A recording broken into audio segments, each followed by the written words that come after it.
National high ویز motor وے police, atlas Honda company اور علی Honda centre کی طرف سے یونیورسٹی آف اوکاڑا میں مشترکہ روڈ سیفٹی سیمینار اور فری سروس کیمپ کا انعقاد کیا گیا۔ رینالہ خرد سے اویس کی تفصیلات کے مطابق انسپکٹر جنرل پولیس موٹر وے سلمان چودھری اور ڈپٹی انسپکٹر جنرل مسرور عالم کلاچی کے خصوصی احکامات پر یونیورسٹی آف اوکاڑا میں ایس ایس پی عاطف علی چودھری کی زیر قیادت روڈ سیفٹی سیمینار کا اہتمام کیا گیا، جس میں regional manager Atlas Honda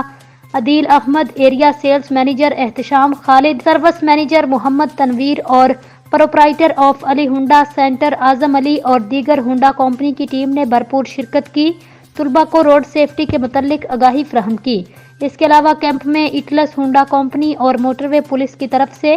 motor cycle سواروں کو خصوصی بریفنگ بابت روڈ سیفٹی دے کر ان کو ہیلمٹ اور سائیڈ ویو مرر تقسیم کیے گئے۔ اس کے علاوہ روڈ یوزر کو موٹر سائیکل مرمت سے متعلق فری سہولیات بھی فراہم کی گئیں۔